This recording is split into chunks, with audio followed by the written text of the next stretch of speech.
नमस्कार दोस्तों, स्वागत है आपका मेरे चैनल पर।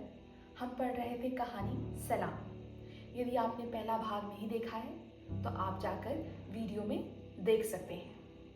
कहानी को आगे बढ़ाते हैं। कमल लड़कों से बचकर गली की ओर लपका। तेज कदमों से लगभग दौड़ते हुए वह जनवासे में पहुंचा। उसकी सांसें फूल गई थी। मूड बुरी तरह उखड़ा हुआ था। जिस्म पर अभी तक हजारों चींटियां रेंग रही थी। पोर पोर गर्म दहकते लावे सा जल रहा था। उसे देखते ही हरीश ने पूछा, क्या बात है, चेहरा उतरा हुआ है? कुछ नहीं, ठीक हूं। कमल ने गहरी सांस ली। कहाँ चले गए थे? बड़ी देर लगा दी।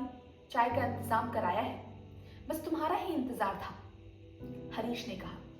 कमल दीवार के सहारे टिककर बैठ गया, चुपचाप, जैसे विचारों की सुनसान पगडंडियों पर अकेला विचरण कर रहा हो। उसे इस तरह खामोश देखकर हरीश ने पूछा, क्या बात है, कुछ परेशान लग रहे हो? नहीं नहीं, कुछ नहीं, बस थोड़ा सिर भारी है, कमल ने टालना चाहा। उसके जहन में 15 वर्ष पुरानी घटना दस्तक देने लगी, जिसकी स्मृति मात्र से ही उसका शरीर में एक लहर सी दौड़ गई। उस रोज कमल हरीश को पहली बार स्कूल से सीधा अपने घर ले गया था। पिताजी कहीं बाहर गए हुए थे। उसने अपनी माँ से हरीश को मिलाया था। माँ ने दोनों को खाने के लिए कुछ दिया था। हरीश ने पहला कौर उठाकर मुंह में रखा ही था कि कमल की माँ ने पूछा, बेटे तुम्हारे पापा क्या करते हैं? जी, नगर पालिका में सफाई कर्मचारी हैं, हरीश ने सहजता से उत्तर दिया। हरीश का जवाब सुनते ही कमल की मां आग बबूला हो गई थी। कमल की गाल पर झन्नाटेदार थप्पड़ पड़ा था। पता नहीं कहां से इन कंजरों को पकड़कर घर ले आता है। खबरदार, जो आगे से किसी हरामी को दोबारा यहां ले आया। कमल पर यह हमला अप्रत्याशित था। वह न रोया न कोई प्रतिरोध ही कर सका। सिर्फ फटी फटी आंखों से मां के गुस्से से भरे चेहरे को देखता रह गया था। मां ने हरीश को भी ढेर सी गालियां देकर घर से भगा दिया था। मां की धुतकार फटकार से हरीश बुरी तरह आहत हुआ था। उसे पहली बार लगा था कमल और वह दोनों अलग अलग हैं। दोनों के बीच कोई फासला है। उसे अपने पड़ोसी सुगना के शब्द याद आ रहे थे, बेटे बाबन से दोस्ती रास नहीं आएगी। लेकिन हरीश ने सुगना की बात को कभी भी अहमियत नहीं दी थी। कमल उसके लिए अपना था, एकदम अपना, बल्कि अपनों से कहीं ज्यादा। इस घटना ने हरीश के मन पर कई खरोंचे डाल दी थी। हरीश के जाने के बाद मां लगातार बड़बड़ाती रही थी। सारा घर दोबारा धोया गया। गंगा जल छिड़क कर जमीन पवित्र की गई थी। कमल के बाल मन में भी एक दरार पैदा हो गई थी। वह चुपचाप जाकर अपने कमरे में लेट गया था। ढेरों सवाल उसके मन को कचोट रहे थे। आखिर मां ने ऐसा क्यों किया? क्या कमी है हरीश में? दिन भर उसने कुछ नहीं खाया था। रात में भी मां ने बहुत समझाया, ऊंच नीच बताई थी, फिर भी वह चुपचाप निर्विकार मुद्रा में बैठा था। मां के सारे दांव मनाने में हार गए थे। बेटे, इनके संस्कार गलत हैं। ये छोटे लोग हैं। इनके साथ बैठने से बुरे विचार मन में पैदा होते हैं। और भी कई बातें मां ने बताई थी, लेकिन कमल के अनुभव इन सब से भिन्न थे। मां के तर्कों से जब वह उबने लगा तो आखिर उसने मां से ही पूछ लिया, तुम कभी उनके घर गई हो, उनसे मिली हो? फिर कैसे जानती हो वे बुरे लोग हैं? मां अवाक होकर कमल का चेहरा देखने लगी। कमल की आंखों में गुस्सा नहीं था, ऐसा कुछ था जो धीरे धीरे बर्फ की तरह पिघल रहा था, जिसे वह पकड़ना चाहती थी, पर उसकी पकड़ में नहीं आ रहा था। मां ने हार कर एक समझौता कर लिया था, जिसकी जानकारी हरीश को कभी नहीं हुई। हरीश के खाने पीने के लिए कुछ बर्तन अलग रख दिए थे। तब से आज तक कमल एक ऐसी अंधेरी गली में चल रहा था जहां रोशनी का कोई कतरा दिखाई नहीं देता था। उसे हमेशा लगता है जैसे वह हरीश से विश्वासघात कर रहा है। कमल को ख्यालों में डूबा देखकर हरीश ने उसे टोका। कहाँ खो गए? लो चाय पियो। एक देहाती लड़का चाय के 2 गिलास लिए खड़ा था। कमल के एक गिलास उसके हाथ में ले लिया। चाय की चुस्की लेते हुए कमल का बिगड़ा हुआ मूड बदलने लगा। चाय पीने के बाद सिर दर्द से भी थोड़ी राहत महसूस की उसने। खाने में विशेष इंतजाम किया गया था। पास के कस्बे से नान और मीट बनाने के लिए एक कारीगर बुलाया गया था। एक मोटा ताजा बकरा काटा गया था। पके हुए मीट और गर्म मसालों की महक पूरे आंगन में फैल गई थी। कुछ लोग सुबह से ही दारू पीने बैठ गए थे। काफी हो हल्ला होने लगा था। बच्चों की चिल्लपों अलग थी। बड़े बूढ़े हुक्का की गुड़ में अपने जमाने को याद कर रहे थे।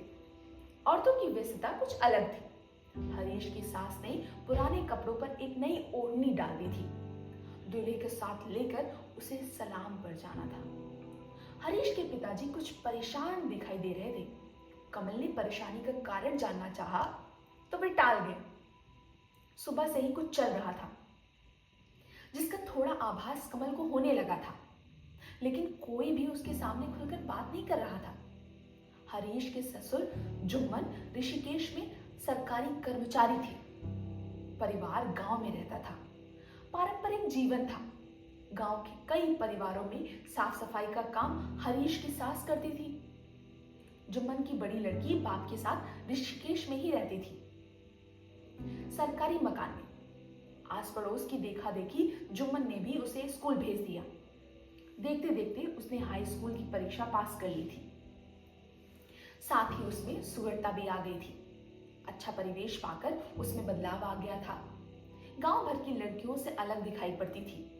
वैसे इस गांव की वह पहली लड़की थी जिसने हाई स्कूल पास किया था।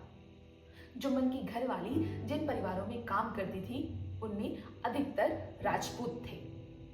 गांव देहात के नियम कायदे के हिसाब से हरीश को सलाम के लिए विदाई से पहले राजपूतों के दरवाजे पर जाना था। यह एक रस्म थी जिसे न जाने कितनी सदियों से निभाया जा रहा था। हरीश के पिताजी ने साफ इनकार कर दिया था, हम सलाम पर अपने लड़के को नहीं भेजेंगे। राजपूत परिवारों से कई बार बुलावा आ चुका था। बिरादरी के बड़े बूढ़े अपने तर्क देकर ऊंच नीच समझा रहे थे।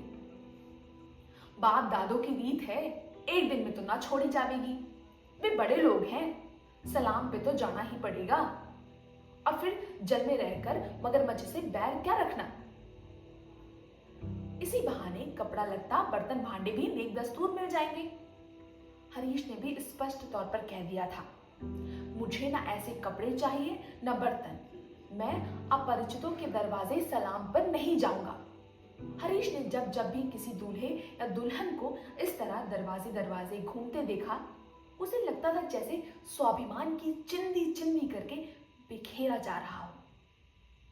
बाजे गाजे के साथ घूमता दूल्हा निरीह जीव दिखाई देता।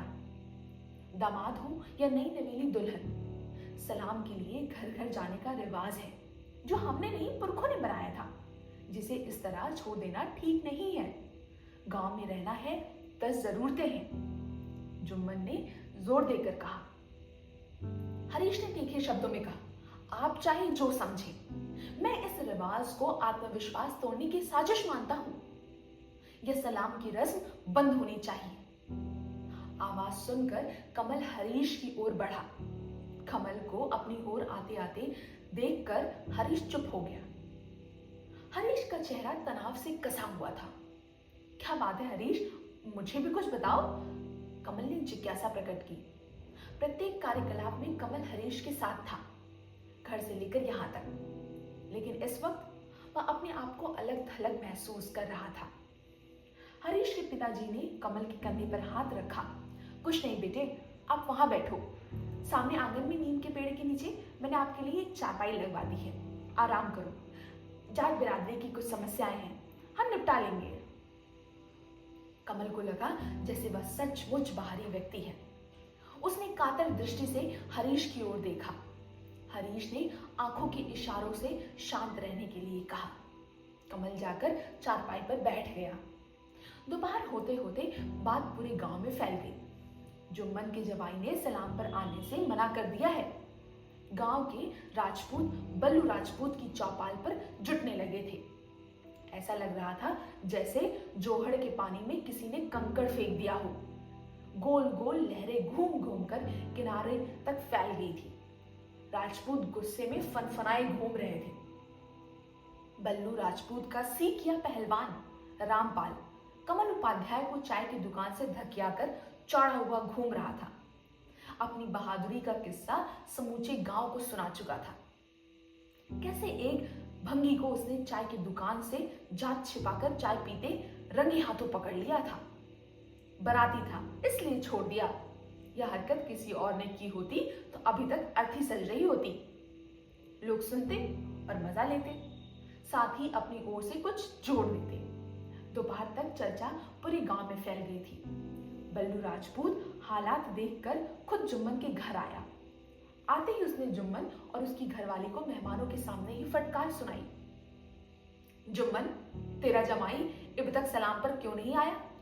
तेरी बेटी का ब्याह तो हमारा भी कुछ हक बनता है। जो नेक दस्तूर होता है वह भी तो निभाना ही पड़ेगा। हमारी बहू बेटियां घर में बैठी इंतजार कर रही हैं। उसे लेके जल्दी आ जा। जुम्मन ने सिर पर लिपटा कपड़ा उतारकर बल्लू राजपूत के पांव में धर दिया। चौधरी जी, जो सजा दोगे भुगत लूंगा। बेटी को विदा हो जाने दो। जमाई पढ़ा लिखा लड़का है, गांव देहात की रीत न जाने हैं। तभी तो कहूं, जातकों को स्कूल ना भेजा करो। स्कूल जाके कौन सा इन्हें बैरिस्टर बनना है? ऊपर से इनके दिमाग चढ़ जाएंगे। यो ना घर के रहेंगे ना घाट के। गांव की नाक तो तूने पहले ही कटवा दी, जो लौंडिया को 10वीं तक पास करवा दी। क्या जरूरत थी लड़की को पढ़ाने की? गांव की हवा बिगाड़ रहा है तू। अब तेरा जमाई सलाम पे जाने से मना कर रहा है, उसे समझा दे। सलाम के लिए जल्दी आवे। बल्लू ने फैसला सुनाया। जुम्मन ने गिड़गिड़ाकर रिरियाहट भरे शब्दों में कहा, चौधरी जी, मेरी लाज रख लो। मैं तो थारा गुलाम हूं। मेरा तो जीना मरना सब कुछ थारी ही गेल है। जो कहोगे करूंगा, बस करके बेटू को विदा हो जान दो। मैं थारे पांव में नाक रगड़ूं। बल्लू राजपूत गुस्से में फनफनाता चल दिया। जाते जाते चेतावनी देकर बोला, इन शहर वालों को कह देना कौवा कभी भी हंस ना बन सके है। बल्लू के जाते ही कमल ने हरीश से पूछा, कौन था यह? इस तरह डरा धमका क्यों रहा था? हरीश ने चुप रहने का इशारा किया। सभी भय से सहम गए थे। बल्लू राजपूत की जाते ही विदाई की तैयारी शुरू हो गई थी। जुम्मन ने जात बिरादरी की स्त्रियों को हिदायत दे दी थी, टीके की रस्म जल्दी निपटाएं। बिना हो हल्ले के राजपूत कभी भी रौला कर सकते हैं। शादी की सारी चहल पहल पल भर में सन्नाटे में सिमटकर बदल गई थी। इस सन्नाटे का शोर कमल उपाध्याय को बेचैन कर रहा था। उसका दम घुट रहा था। उसने हरीश की ओर देखा। हरीश की आंखों में आत्मविश्वास और स्वाभिमान के उगते सूरज की चमक दिखाई पड़ रही थी। दोनों ने एक दूसरे का हाथ गर्मजोशी से दबाया। आंखों ही आंखों में एक दूसरे को आश्वस्त किया। नीम के पेड़ पर हरी नर्म पत्तियां हिल रही थी, मानो हौसला दे रही हो। जल्दी जल्दी बारात को खाना खिलाया गया। कमल और हरीश खाना खाकर नीम की छांव में पड़ी चारपाई पर बैठ गए। सामने दीवार की ओर मुंह करके एक 10-12 बरस का लड़का खड़ा था। उसके चेहरे पर गुस्से के भाव थे। उसे ढूंढते ढूंढते एक बूढ़ा आंगन में घुसा। उसके हाथ में नान और मीट था। दीपू, ओ दीपू, कहाँ है? ये लौंडा भी बहुत दिक करे है। भंगी के घर पैदा होके बामनों सी बोली बोले है। उसे दीवार के पास खड़ा देख उसने डांटा, तू यहाँ छुपा खड़ा है? मैं कब से तुझे ढूंढ रहा हूं। ले रोटी खा ले, देख कितना अच्छा मीट बड़ा है। बूढ़े ने मनाने की कोशिश की। ना, मैं नहीं खाता, इसे खाए मेरा मूत, लड़के ने ऐंठते हुए कहा। पर क्यों, क्या हुआ है इसमें? बूढ़े ने तलखी से कहा। मुसलमान के हाथ की बनी रोटी मैं नहीं खाता, लड़के ने दूर हटते हुए कहा। मुसलमान? कौन मुसलमान? वो जो गाड़ा वहां बैठा है रोटी बना रहा है। लड़के ने रोटी बनाने वाले कारीगर की ओर इशारा किया। वो तो हिंदू है, चलकर देख ले। बूढ़ा उसे खींच कर ले जाने लगा। लड़का घिसटते हुए बूढ़े के पीछे पीछे जा रहा था, चीख चीख कर कह रहा था, नहीं, वह मुसलमान है, मैं नहीं खाऊंगा उसके हाथ की बड़ी रोटी, मैं नहीं खाऊंगा। अबे उल्लू की दुम, एक बार चल के तो देख ले, फिर कहना। बूढ़ा उसे घसीट कर भट्टी की ओर ले गया जहां नान बन रहे थे। लड़के की चीखने की आवाज लगातार आ रही थी, नहीं नहीं, मैं मुसलमान के हाथ की बड़ी रोटी नहीं खाऊंगा, नहीं खाऊंगा, नहीं खाऊंगा। कमल और हरीश फटी फटी आंखों से उस लड़के की ओर देख रहे थे। कुछ देर पहले जगा आत्मविश्वास लड़की की आवाज में दबने लगा था। कमल और हरीश दोनों खामोशी के अंधेरे जंगल में भटक गए थे। उन्होंने एक दूसरे की ओर देखा और गहरी सांस ली। कहानी के अंत में यह स्पष्ट होता है कि भंगी समाज का हरीश जिस कुप्रथा के खिलाफ अपनी आवाज उठाता है, उसी के समाज का व्यक्ति उस भेदभाव में लिप्त पाया जाता है। वह अपने समाज को अपमानित करने वाली सलाम प्रथा के विरोध में खड़ा होता है और उसके समाज का ही एक लड़का मुसलमान के हाथ की बनी हुई रोटियां खाने से इनकार कर देता है। यही हमारे समाज की भी वास्तविकता है। हम जिस भी पायदान पर होते हैं उससे ऊपर के समाज को घृणा की दृष्टि से देखते हैं और अपने पायदान से नीचे के समाज को हीन दृष्टि से देखते हैं। भेदभाव केवल जाति तक सीमित नहीं है, वह धर्म, भाषा, स्थान और पहचान के कई रूपों में मौजूद है। हम सब कहीं ना कहीं इसे हथियार बनाकर स्वयं को या तो श्रेष्ठ साबित करने में लगे हैं या तो इसे हथियार बनाकर इससे अपने लिए एक विशेषाधिकार की मांग करने में लगे हैं। पर इस विकृत मानसिकता को जड़ से समाप्त करने की दिशा में कोई सोचने का प्रयास नहीं कर रहा है। मेरी स्पष्ट मान्यता है कि आजीविका के लिए किया गया कोई भी कार्य, छोटा या बड़ा, अपमान या सम्मान के योग्य नहीं होता है। नाली साफ करने वाला व्यक्ति भी सम्मान का हकदार है जितना कोई ऊंचे पद पर बैठा हुआ व्यक्ति है, क्योंकि वह भी ईमानदारी के साथ अपनी जीविका को चलाने के लिए परिश्रम कर रहा है। सम्मान का आधार जाति, धर्म या जन्म नहीं, बल्कि कर्म, सच्चाई, मानवता और निस्वार्थ भाव होना चाहिए।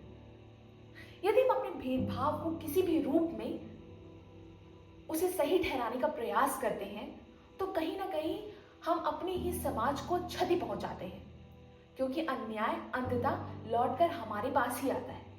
और यह बात मैं दोनों समाज के व्यक्तियों के लिए कह रही हूँ, चाहे वह सवर्ण समाज का हो या वह दलित समुदाय का हो।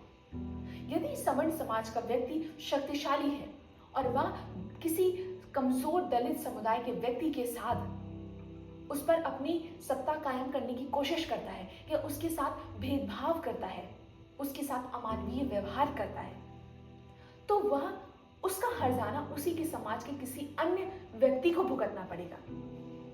और इसी प्रकार यदि कोई दलित समुदाय का व्यक्ति आज के परिदृश्य में किसी उच्च पद पर अधिकारी बना बैठा है और वह अपने से नीचे तैनात किसी सवर्ण समाज के कर्मचारी के साथ तीखा रवैया अपनाता है, उसके साथ कटु व्यवहार करता है, तो उसका हर्जाना भी उसी के किसी कमजोर असक्षम व्यक्ति को भुगतना पड़ेगा।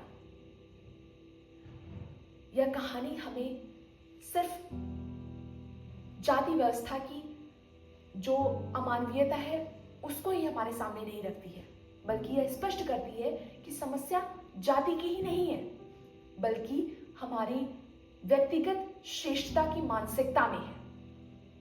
ये रहे मेरे विचार और आप अपने विचार इस कहानी पर कमेंट में अवश्य साझा करें। तब तक के लिए बाय बाय, अपना ख्याल रखें, धन्यवाद। मिलते हैं अगली कहानी में।